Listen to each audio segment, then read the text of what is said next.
أعوذ بالله من الشيطان الرجيم. بسم الله الرحمن الرحيم. الحمد لله وحده، والصلاة والسلام على من لا نبي بعده ولا رسول بعده ولا معصوم بعده ولا أمة بعد أمتي ولا كتاب بعد كتابي. أما بعد. انتہائی واجب الاحترام، قابل صد احترام بزرگان دین، نوجوانان اہل سنت، السلام علیکم ورحمۃ اللہ وبرکاتہ۔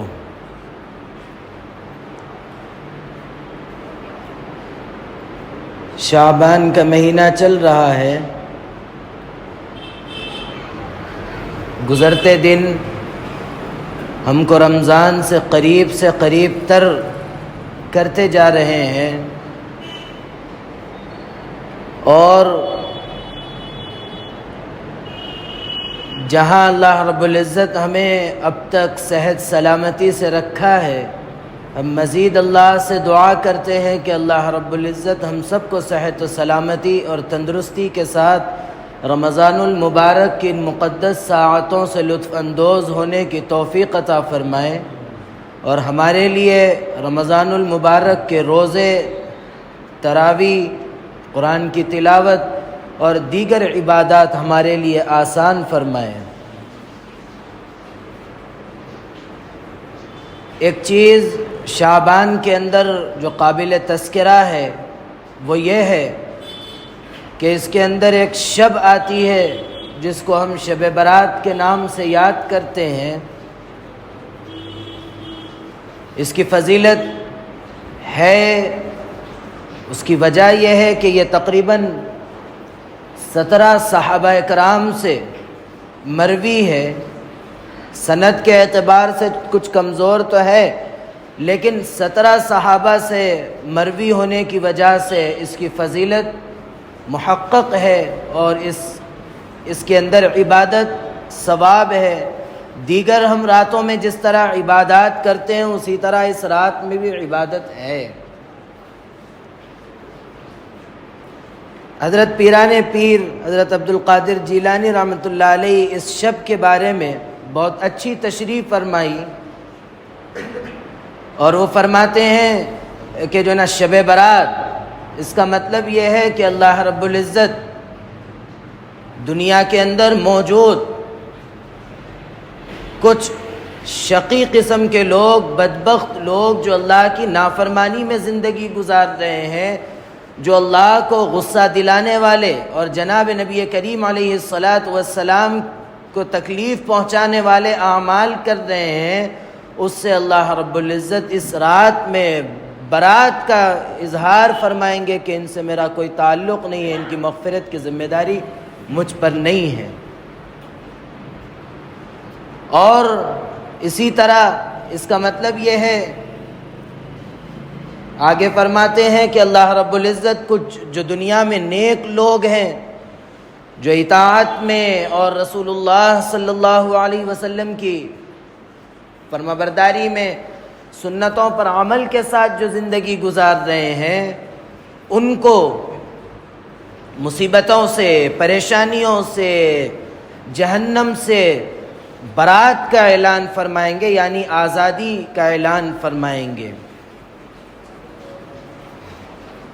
اور اس شب کے اندر جو بطور خاص ذہن میں رکھنے والی جو چیز ہے وہ یہ ہے کہ ہم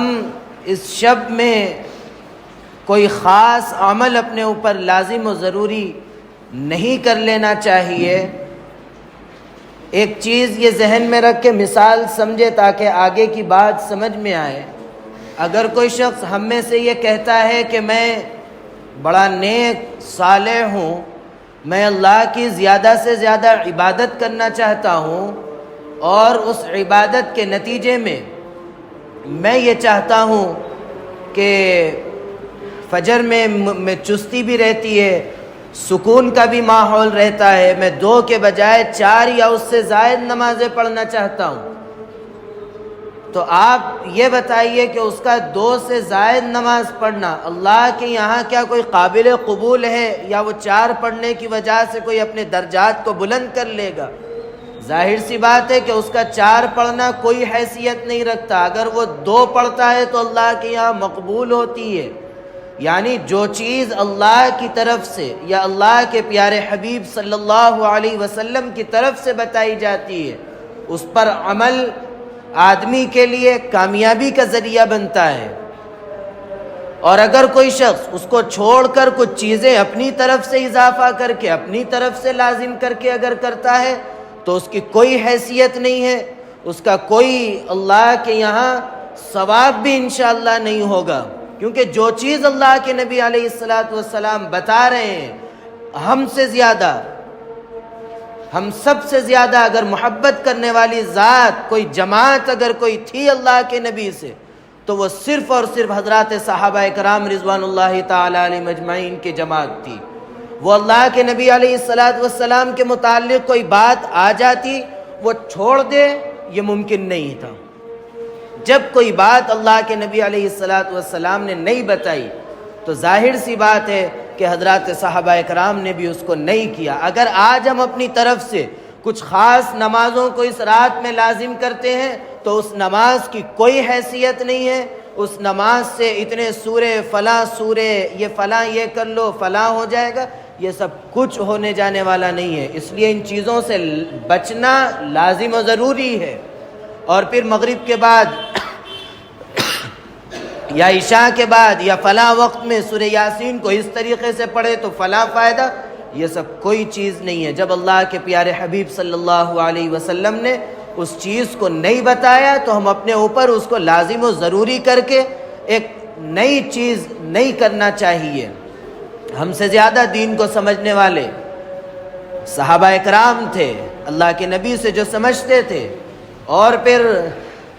قرون اولیٰ کے وہ فقہا، تابعین، تبع تابعین وغیرہ، یہ طبقہ تھا جو ہم سے زیادہ دین سے محبت کرنے والا تھا، دین کو سمجھنے والا تھا۔ جب ان کی زندگیوں میں یہ عمل نہیں رہا تو ہم یہ بیوقوفی بالکل بھی نہیں کرنا چاہیے کہ فلاں فلاں چیز کر لیں گے تو فلاں فلاں فائدہ ہوگا۔ اگلی بات، اس شب کے اندر آپ جاگ کر اگر عبادت کر سکتے ہیں تو جاگیے، اگر عبادت آپ سے ممکن نہیں ہے تو آپ جاگ کر وقت ضائع مت کیجئے، اور وقت ضائع کر کے ایسا مت کیجئے کہ آپ کی فجر قضا ہو رہی ہے۔ وہ بات آپ کے ذہن میں ہونی چاہیے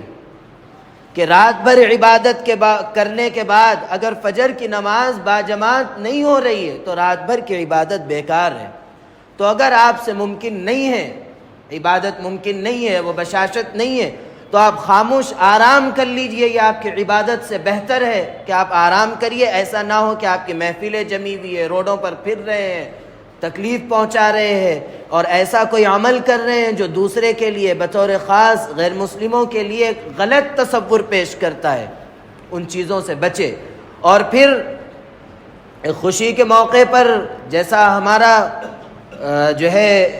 ہمارے ملک کا ایک وہ مذہب ہندو مذہب، پٹاخوں کا ان کے پاس ایک مذہب جو ہے عبادت کے طور پر کیا جاتا، وہ چیز ہم کر رہے ہیں اس موقع پر۔ افسوس کی بات ہے کہ ہم کس کی اتباع کر رہے ہیں؟ جس نبی صلی اللہ علیہ وسلم کا دین ہم کو ملا، ان کو چھوڑ کر، ان کی تعلیمات کو چھوڑ کر غیر مسلموں کے طریقوں کو اپنا رہا مسلمان۔ افسوس کی بات ہے، اور یہ ذمہ داری ماں باپ کی ہے کہ ان چیزوں سے روکے، اور اطراف اہل محلہ کی ہے کہ وہ اگر کوئی اس قسم کا جرم کر رہا ہے تو اس کا گریبان پکڑے، اس کے ماں باپ تک اس کو پہنچائے اور روکے، اور ایسا کوئی عمل ہمارا نہ ہو اس رات کے اندر جو کسی کے لیے بھی تکلیف کا سبب بنتا ہے، بالکل بھی نہ ہونے دیں۔ اگلی بات، اس شب کے اندر کوئی اجتماعی عبادت نہیں ہے۔ آپ کے لیے کوئی ضروری نہیں ہے کہ آپ جو ہے جمع ہو مسجد کے اندر، کوئی نفل نماز، کوئی جماعت کر رہے ہیں، یہ کر رہے ہیں، وہ کر رہے ہیں، کسی کوئی چیز شریعت کے اندر درست نہیں ہے، نہیں کرنا چاہیے۔ ایک مسئلہ اس سے پہلے بھی رمضان میں آیا تھا، عمل نہ ہونے پہ امام صاحب کچھ بتائے تھے، اثر میں یاد ہوگا اگر ذہن میں ہو تو وہ اس وقت مسئلہ یہ بتایا گیا تھا کہ اگر ہمارے کوئی بھی فرض اور واجب کے علاوہ کسی بھی نماز کی جماعت نہیں ہوگی، نہ صلاۃ التسبیح کی، نہ تہجد کی، کسی بھی نفل نماز کی جماعت نہیں ہوگی، فتویٰ تو یہ ہے کہ وہ مکروہ تحریمی ہے، تو ہم جو ہے صلاۃ التسبیح کی جماعت کر رہے ہیں، وہ فلاں تماشے کر رہے ہیں، ان تمام چیزوں سے بچائے، کیونکہ ہم ایمان لائے ہیں جناب نبی کریم علیہ السلام پر، ہم ایمان نہیں لائے فلاں پر کہ وہ جیسا کر رہا ہے، وہ فلاں جماعت کر رہا ہے، وہ فلاں تماشے کر رہا ہے، ہم بھی اس کے ساتھ مل کر کریں، ایسا نہیں، بلکہ ہم جناب نبی کریم علیہ السلام کے اتباع میں آپ کے کہی ہوئی باتوں پر ہم عمل کریں گے، جو آپ نے نہیں بتائی اس سے ہم چاہے ہمارا دل مانتا ہے تب، نہ مانتا ہے تب ہم بچیں گے۔ اس شب کے اندر جہاں مغفرت کے لمبی فہرست ہے کہ فلاں لوگوں کی مغفرت ہوگی، لیکن چند بدبخت اور شقی قسم کے وہ لوگ ہیں جن کی اللہ رب العزت اس مقدس رات کے اندر بھی بخشش نہیں فرماتے، جس کا تفصیل سے تذکرہ گزشتہ سال آیا تھا، لیکن خلاصتاً یہ ذہن میں رکھیے کہ ہمارے ان گناہوں کا تذکرہ جو ہمارے پاس عموم کے درجے میں ہے، کہ ٹخنے کے نیچے پینچا لٹکانا، اس کی مغفرت جہاں کثرت سے مغفرت ہو رہی ہے، احادیث میں یہاں تک آتا ہے کہ بنو کلب کی، جو عرب کے اندر سب سے زیادہ بکریاں رکھنے والا قبیلہ تھا، اس قبیلے کی بکریوں کے بالوں سے زیادہ اللہ رب العزت مغفرت فرمائیں گے، لیکن جس شخص کا پینچا ٹخنوں سے نیچے لٹکتا ہوگا اس کی اس شب کے اندر کوئی مغفرت نہیں ہوگی۔ اور پھر کچھ لوگ وہ ہیں جن سے اللہ رب العزت قیامت کے دن غصہ ہوں گے، بات نہیں فرمائیں گے، ان میں سے ایک بدبخت شقی قسم کا انسان یہ بھی ہوگا جس کے پینچے ٹخنے کے نیچے ہوں گے۔ آج دیکھیے، غور کیجئے، ہمارے اطراف میں دیکھیے، اس سے پہلے ہم اپنی ذات کو دیکھیں کہ ہماری کیا صورتحال ہے، ہمارا پینچا کدھر جا رہا ہے، اور ہم لٹکانے کو ہنرمندی اور کیا کیا سمجھتے ہیں، پتہ نہیں، جو ہے ترقی یافتہ سمجھتے ہیں اور کیا کیا سمجھتے ہیں، واللہ عالم۔ بہرحال ہم اگر یہ چاہتے ہیں کہ ہم اللہ کی ناراضگی سے بچے، اس شب کے اندر اگر ہم اپنی مغفرت کروانا چاہتے ہیں، تو ہمارے لیے لازم و ضروری ہے کہ اس قبیح عمل، اس اللہ کے ناپسندیدہ عمل سے ہم سب بچیں۔ اور حدیث ہم بار بار سنتے ہیں، ما اسفل من الکعبین من الازار فی النار، یہ مطلب نہیں ہوگا کہ آپ کا جو ہے صرف ٹخنا جلایا جائے گا، آپ گانے سنیں گے تو کیا آپ کا صرف کان جلایا جائے گا، بلکہ آپ کے سارے جسم کو اس کی سزا بھگتنی پڑے گی۔ اس لیے ہم سب اس بات کا عہد کریں کہ ہم ان تمام گناہوں سے بچیں گے، شرک کرنے والا، ٹخنوں کے نیچے پینچا لٹکانے والا، ماں باپ کا نافرمان، اس قسم کے جو لوگ ہیں، شراب پینے والا۔ آج معاشرے میں غور کیجئے کہ ہماری نوجوان نسل کہاں جا رہی ہے، کون سا رخ اختیار کر رہی ہے، اور ماں باپ کیا کر رہے ہیں، بے خبر ہے، اور انہی چیزوں کو جو مختلف جو ہے کیا نام دے لیتے ہیں، ڈرگس وغیرہ، تو اس کو ترقی یافتہ بھی سمجھ رہے ہیں۔ صاحب ببانگے دول کہہ رہے ہیں کہ نہیں، وہ آج کل بچے کر رہے ہیں نا، وہ پڑھائی کے واسطے اتنا لینا پڑتا، یہ مسلمان ہیں، نماز پڑھتے ہیں، اور ان کے اولاد کے بارے میں ان کی یہ رائے آ رہی ہے، تو اتنی خستہ حالی اور بری حال ہمارا چل رہا ہے۔ اس لیے ہم فکر کریں اپنے آپ کو بدلنے کی، اور ہر اس کام سے بچے جس سے کسی بھی قسم کی کسی کو بھی تکلیف ہوتی ہو، ہم بچے، اور ہم پر یہ ذمہ داری لاگو ہوتی ہے کہ ہم دوسروں کو بچائے۔ اللہ رب العزت توفیق عمل نصیب فرمائے۔ اور آخر میں جب آپ عبادت کے لیے لگی رہے ہیں تو ان لوگوں کے لیے بھی دعا کیجئے جو اس دنیا سے رخصت ہو گئے۔ خاص طور سے میں اپنے اعتبار سے یہ کہوں گا کہ کل 22 فروری تھی، والدہ کا یوم وفات تھا، تو ان کے لیے بھی دعا کیجئے کہ اللہ رب العزت ان کے ساتھ مغفرت کا معاملہ اعلیٰ علیین میں مقام کریم سے سرفراز فرمائے، اور ہم کو ان کے لیے ٹھنڈک کا ذریعہ بنائے اور سعادت مندی نصیب کرے، اور جو ہم کو بھی اس مقام تک پہنچائے کہ کل قیامت کے دن جب ملاقات ہو تو ہم کہیں دور نہ چلے جائے، بلکہ ان کے قریب تک ہم پہنچ سکے۔ بلکہ ہم میں سے جتنے لوگ رخصت ہوئے ہیں،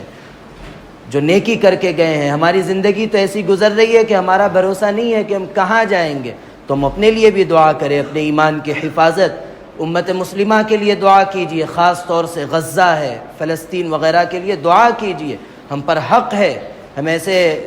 اور ایک یہ بات آئی تھی کہ ایک مسلمان کے لیے پوری دنیا کا مسلمان ایک جسم کی طرح ہوتا ہے. اگر جسم کے کسی حصے میں درد ہوتا ہے تو سارا جسم اس سے متاثر ہوتا ہے.